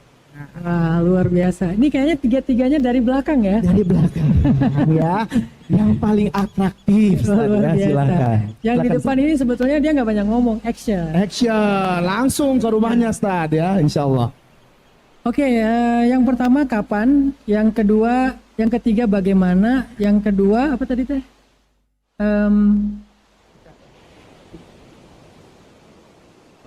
Hah? Bagaimana? Ya, yang kedua bagaimana? Yang ketiga Harus seperti lupa berjamaah ini teh. Maaf salah Oke, yang bayang pertama saya. kapan ya? Kapan? Kapan? Kapan waktu yang tepat untuk menikah? Oh iya. Waktu yang tepat untuk menikah ketika kita merasa sangat membutuhkan. Terus kalau itu mah sejak lulus SD juga udah butuh, Ustaz. Itu yang pertama, ketika kita ngerasa sudah sangat membutuhkan. Yang kedua, waktu menikah yang paling tepat itu ketika kita merasa udah siap. Pertama udah butuh, yang kedua udah siap. Beda kesiapan antara ikhwan dengan akhwat, laki-laki dengan perempuan, cowok sama cewek. Kesiapan cowok itu adalah kesiapan menjadi pemimpin. Generalnya kayak gitu. Apa kesiapan menjadi pemimpin? Menjadi teladan. Kesiapan menjadi pemimpin, menafkahi. Kesiapan menjadi pemimpin, membimbing. Itu kesiapan menjadi pemimpin karena rijalun qawwamun 'alan nisa. Sedangkan perempuan, kesiapannya adalah ketika dia siap menjadi makmum. Karena ada makmum, imamnya ruku, dia nggak mau. Nggak mau, masih pengen berdiri. Ini belum siap nih. Bawel. Akhirnya imam ikut makmum, istri ikut, suami ikut istri. Yang jangan ruku dulu dong, berdiri. Oh ya mak, gimana dong mak? Ya udah deh. Nah ini nih belum siap nih. Kalau dia udah siap, pokoknya saya ikut suami selama dia tidak bermaksiat kepada Allah, walaupun itu berat, walaupun itu sulit, saya akan dukung suami saya akan nurut sama suami saya jaga kehormatan suami saya dan diri saya, itu udah siap. Ketika laki-laki siap jadi imam, ketika perempuan siap jadi makmum, dan dua-duanya butuh, saat itulah saat yang tepat untuk mereka menikah. Dan itu kayaknya udah nggak usah ditunda lagi deh. Udah nggak ada pertimbangan yang ketiga yang terlalu mendesak. Udah dua itu udah cukup banget. Apalagi laki-laki udah ngerasa, insya Allah Ustadz, saya udah siap menafkahi walaupun bukan memberikan yang berlimpah. Tapi memberikan yang menjadi kewajiban saya udah siap. Udah mulai ada usaha merintis, udah mulai ada karir dengan sebuah pekerjaan, udah mulai ada tabungan dan seterusnya. Udah. Dan perempuan, sebaik-baik perempuan adalah yang mudah maharnya, bukan yang murah ya. Karena kalau murah kesannya kayak murahan banget. Yang mudah, mudah itu relatif. Kalau laki-lakinya dengan kategori tertentu, yang mudah bagi dia itu satu villa, satu mobil Alphard misalnya, terus juga bulan madunya mungkin ya umroh lah. Oh itu mah mudah buat dia. Tapi ada juga yang mudahnya, ya satu hotel, satu kapal pesiar, itu mudah buat dia. Ada juga yang mudah buat dia, nggak apa-apa deh kita ngontrak, yang penting kita bareng terus, ya nggak masalah kan. Yang penting mereka ridho. Nah artinya kalau kita udah ngerasa siap dan ngerasa sangat butuh, maka menikahlah. Gimana kalau orang tua begini? Ya challenge itu yang kita coba selesaikan dengan memahamkan orang tua, ajak ustadz ngomong sama orang tua. Biasanya ustadz lebih banyak dalil, mudah-mudahan berubah orang tuanya. Pak, Allah berfirman, aduh ngeri kalau udah bawa-bawa Allah nih. Kata Nabi nih Pak nih, kalau ada laki-laki yang baik datang melamar putrimu, janganlah engkau menolaknya. Bapak mau ingkar sunnah? Enggak usah. Ya udah, mana cowoknya? Ya belum ada juga sih. Mana cowoknya? Saya. Bahaya banget nih Ustadz. Oke. Satu, jadi kapan? Ketika butuh dan siap. Tapi kalau kita salah satunya aja Ustadz, ngerasa butuh banget tapi belum siap, maka ini tergantung, karena nggak boleh memaksa kan. Seorang mertua pun nggak boleh memaksa putrinya untuk menikah, tuh nggak boleh. Tetap harus meminta persetujuannya, walaupun tetap harus ada wali. Tapi nggak boleh memaksa dalam Islam. Kalau sama-sama ridho, pakailah ayat tentang motivasi budak untuk menikah. Ini agak ekstrim ayatnya nih. Budak aja kata Allah, kalau kalian fuqara, nggak punya apa-apa, asa ayyughniyahumullah, Allah yang akan mencukupkan kalian. Alam yajidka yatiman fa'awa wa wajadaka dhallan fahada wa wajadaka ailan fa'aghna. Bismillah, karena niat baik itu nggak mungkin sia-sia. Itu kapan? Tentang gimana kalau misalnya seorang perempuan punya hati kepada seorang laki-laki, harusnya yang datang kan laki-laki bukan perempuan. Saya pakai pilihan Khadijah atau Fatimah, dua-duanya baik. Dan dua-duanya satu dari 4 perempuan yang sempurna. Laki-laki sempurna banyak, perempuan yang sempurna cuma 4. Asia istri Firaun, Maryam ibunda Isa, kemudian Khadijah istri Rasulullah, dan Fatimah bintu Rasulullah. Kalau kita mau jadi Fatimah, ya udah cinta dalam diam. Maksud dalam diam, jangan atraktif di TikTok. Jangan gini-gini, jangan gini-gini, jangan apa. Sekarang banyak banget kan yang terbaru tuh kan ya. Udah nggak usah pakai yang apa istilahnya tuh, joget-joget dalam diam. Kenapa? Kadang kita berpikir dengan kita lebih show up, menunjukkan diri kita lebih mudah dapat jodoh. Enggak juga. Karena jodoh itu bukan tentang tampil atau enggak tampil, tentang bagaimana Allah memilihkan yang terbaik untuk kita. Caranya perbaiki diri kita, Allah berikan yang terbaik. Sehingga ketika kita diam, yang datang pun orang-orang yang berkenan dengan diamnya kita. Yang nggak berkenan dengan diamnya kita berarti dia emang nggak baik, nggak perlu datang. Sedangkan kalau kita atraktif, yang datang kepada kita adalah orang yang senang dengan perempuan atraktif. Yang senang dengan yang diam nggak akan datang. Jadi kita mau yang mana nih? Pilih pilihan Fatimah. Toh akhirnya yang dapatnya adalah orang yang senang dengan yang diam, yaitu Ali bin Abi Thalib, sebaik-baik laki-laki surga. Atau pilihan Khadijah, itu juga baik. Gimana caranya? Pakai macomblang. Pakai orang ketiga, orang yang terpercaya. Waktu itu orang yang terpercaya adalah Maisaroh. Ini unik juga nih. Di Indonesia orang tahu Maisaroh itu perempuan, betul? Padahal Maisaroh itu laki-laki. Mas namanya siapa? Maisaroh. Maisaroh itu laki-laki. Justru kalau teman-teman pergi ke Arab, terus ada perempuan namanya Mak, namanya siapa? Ukhti, ismike, Maisaroh. Mereka kaget, kok Maisaroh sih? Itu sama kayak ada perempuan namanya Budi. Perempuan namanya Andi gitu kan. Tapi kalau misalnya julukan nggak apa-apa. Tapi maksudnya nama cowok dipakai, perempuan namanya Tono. Kan agak aneh ya. Harusnya kan Tina gitu kan. Jadi Tono kan ya. Nah begitu juga Maisaroh. Maisaroh itu cowok. Jadi jangan suuzon sama Nabi ya. Kok Nabi safar ke luar negeri sama cewek? Katanya kan Nabi jalan bareng dengan Maisaroh. Berarti ada missing link dalam membaca sirah. Maisaroh by the way adalah cowok. Dia adalah mediatornya Sayyidah Khadijah dengan Rasulullah. Dan dia yang menilai Rasulullah dalam perjalanan lalu diberitahu kepada Sayyidah Khadijah, tetapi mereka tidak berdua. Karena Sayyidah Khadijah sangat menjaga kehormatannya. Sehingga pakai media ini akhirnya Sayyidah Khadijah ngasih tahu ke Maisaroh, Maisaroh ngasih tahu ke Rasulullah, Rasulullah ngasih tahu ke pamannya baru melamar Khadijah. Ini cara yang baik. Memang agak-agak muter dikit, tetapi disitulah elegannya. Kalau nggak yang elegan, gangguin kita dong, itu nggak elegan. Kalau yang elegan, pengen diganggu tapi muter caranya. Ngasih tahu dulu ke ini, yang ini ngasih tahu ke ini, akhirnya lamar baik-baik. Dua-duanya boleh. Pertanyaan yang kedua tadi apa? Coba baca lagi deh. Oh, yang ini nih, istiqomah nih. Oh, istiqomah masalah pacaran. Tapi yakin bahwa dia adalah jodoh kita. Kan tadi ada rumusnya, kalau bukan dia, berarti yang lebih baik dari dia, kan gitu ya? Mau yang mana? Yakin?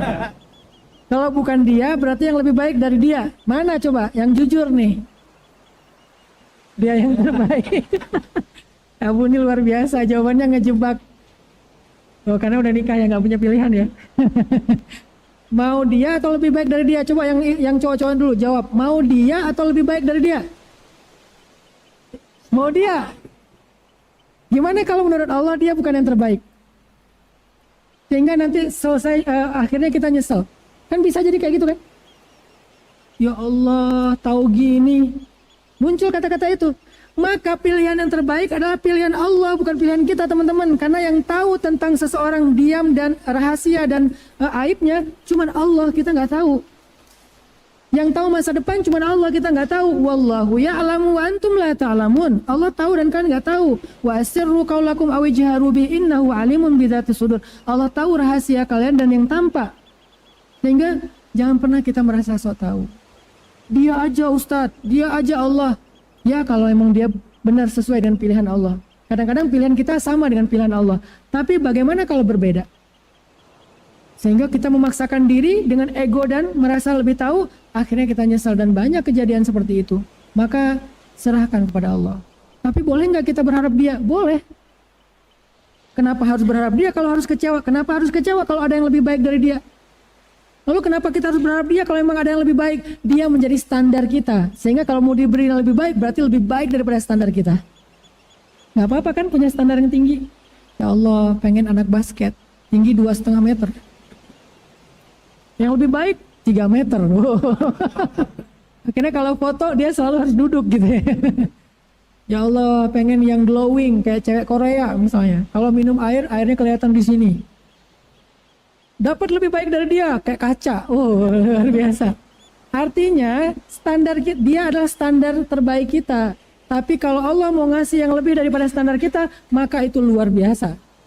Jangan sampai kita berpikir, saya nggak mau punya standar lah, terserah Allah aja. Punya yang tinggi kalau bisa, supaya dikasihnya lebih dahsyat dari itu.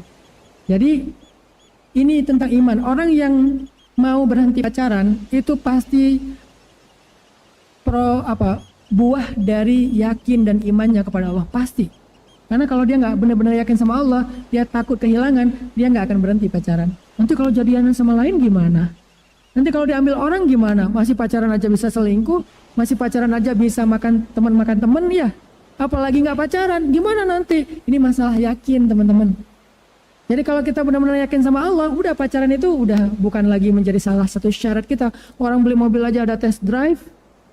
Masa nikah nggak pakai test drive? Nanti kalau salah pilih gimana? Nggak nyaman gimana? Nggak cocok gimana? Nggak. Beda, analoginya nggak ke sana. Tapi kalau mobil test drive itu biasanya yang dites itu kan mobil yang nggak akan dijual ya. Kalau dijual pasti harganya murah loh.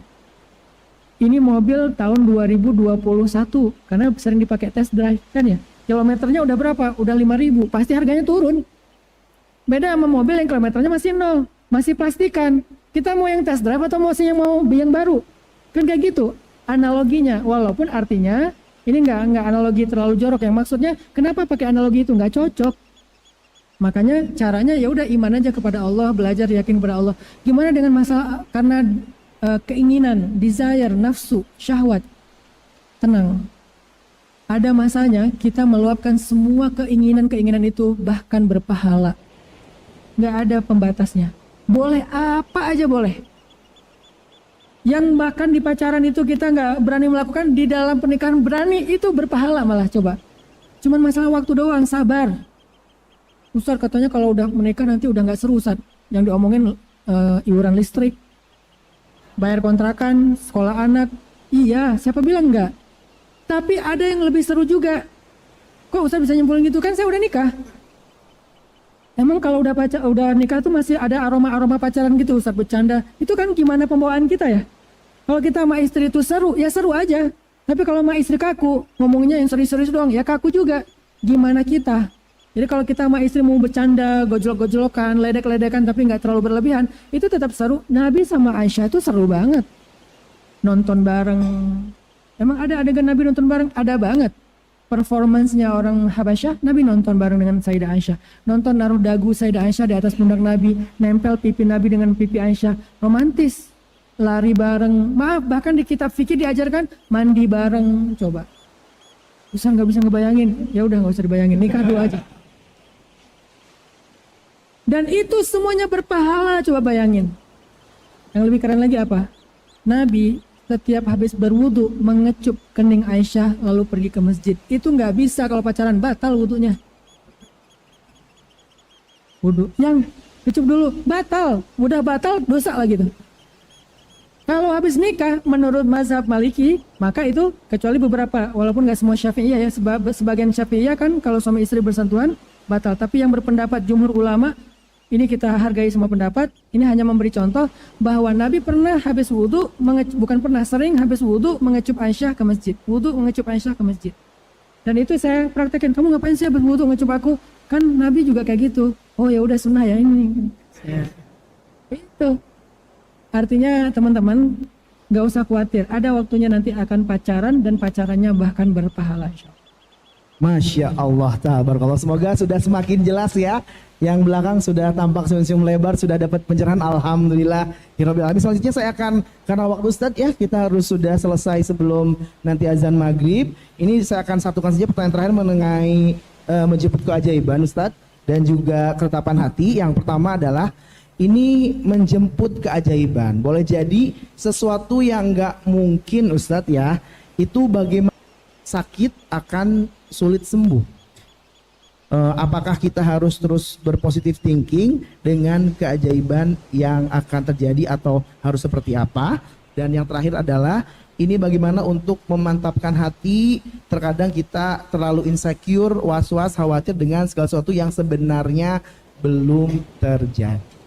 Barakallahu fikum. Baik, keajaiban yang tadi yang contoh tentang sakit saya perlu segera jawab ya, biar kita tidak sampai muncul was-wasah dari syaitan.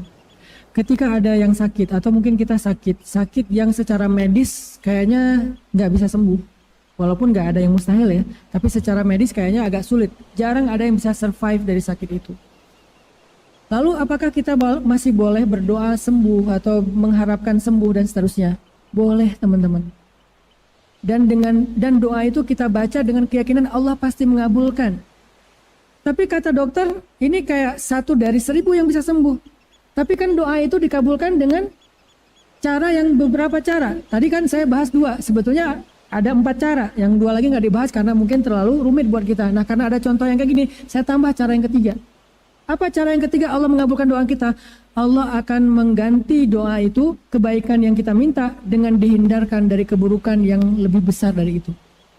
Contoh kita minta sembuh, maka Allah nggak memberikan kesembuhan, tidak juga memberikan kesehatan yang 2 kali lipat daripada saat kita sembuh. Tapi Allah hindarkan kita dari keburukan yang lebih parah daripada sakit itu. Apa keburukannya?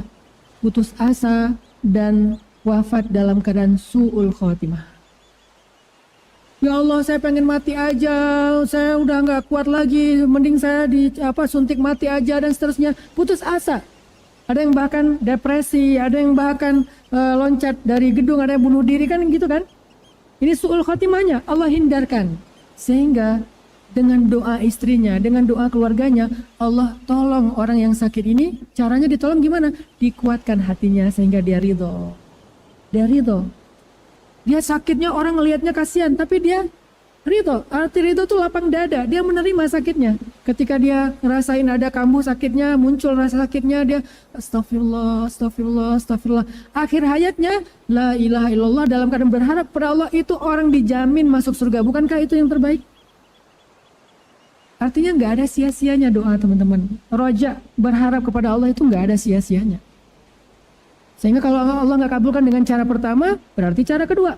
Kalau nggak cara kedua, berarti cara ketiga. Dan cara ketiga ini berlaku untuk yang sifatnya musibah. Sehingga Allah hindarkan dari musibah yang lebih besar lagi. Sakit yang lebih besar, putus asa. Sakit yang lebih besarnya adalah su'ul khotimah. Sehingga kalau memang takdir Allah yang terbaik buat dia adalah memang bukan sembuh, tetapi wafat. Tapi wafatnya dalam keadaan husnul khotimah.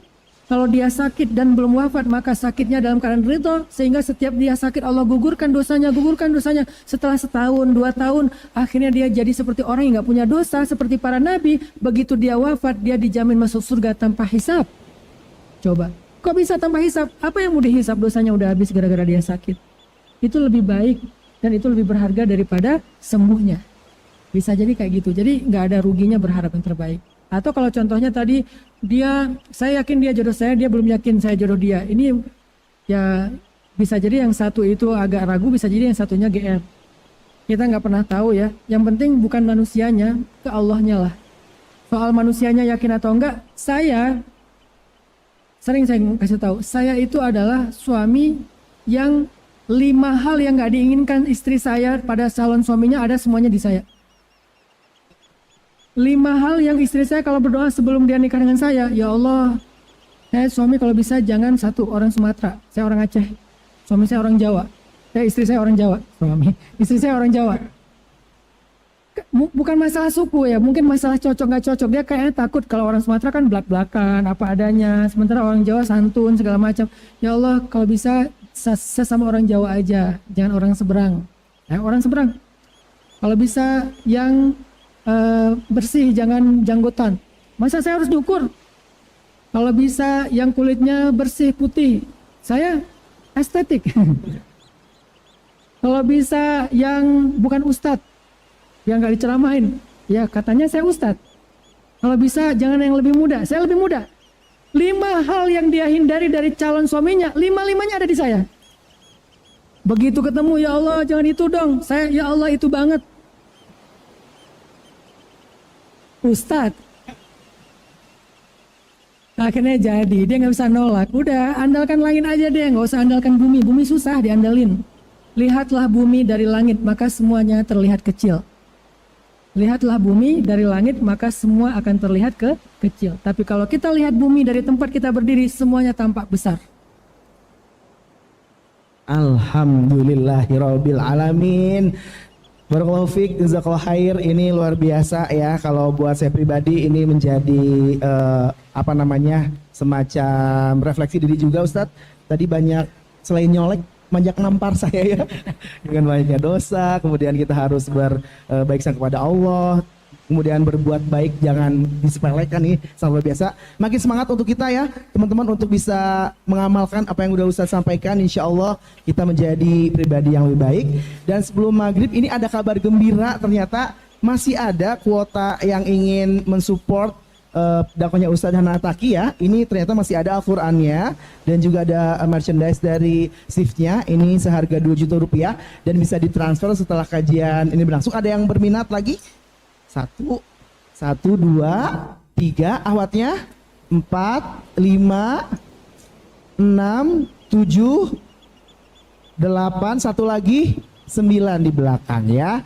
Nah, yang sudah ngacung nanti boleh menghubungi saya ke depan ya. Boleh dibagikan nanti untuk merchandise-nya. Terima kasih banyak sekali lagi Ustadz, terima kasih banyak. Terakhir mungkin akan ditutup dengan masih ada waktu sedikit dengan doa dan juga muhasabah. Selagi terima kasih buat semuanya, kita akan tutup untuk acara hari ini dengan doa dan juga muhasabah dari gurunda kita Ustadz Hanan Attaqi. Kami persilahkan. A'udzubillahi minasyaitonirrajim. Bismillahirrahmanirrahim. Alhamdulillahi rabbil alamin. Hamdan yuwafi ni'amahu wa yukafi'u mazidah. يا ربنا لك الحمد كما ينبغي لجلال وجهك الكريم وعظيم سلطانك. اللهم صل وسلم وبارك على سيدنا محمد وعلى آله وأصحابه أجمعين. اللهم إليك أسلمنا، اللهم إليك أسلمنا وبك آمنا وعليك توكلنا وإليك أنبنا وبك خاصمنا. نعوذ بعزتك أن تضلنا. أنت الحي الذي لا يموت والجن والإنس يموتون. يا حي يا قيوم، يا حي يا قيوم، برحمتك نستغيث. أصلح لنا شأننا كله ولا تكلنا إلى أنفسنا طرفة عين. اللهم أنت ربنا لا إله إلا أنت. خلقتنا ونحن عبادك ونحن على عهدك ووعدك ما استطعنا. نعوذ بك من شر ما صنعنا. نبوء لك بنعمتك علينا ونبوء بذنوبنا فاغفر لنا فإنه لا يغفر الذنوب إلا أنت. ربنا آتنا من لدنك رحمة وهيئ لنا من أمرنا رشدا. واجعل لنا من كل ضيق مخرجا ومن كل هم فرجا ومن كل عسر يسرا. ربنا آتنا في الدنيا حسنة وفي الآخرة حسنة وقنا عذاب النار وأدخلنا الجنة مع الأبرار.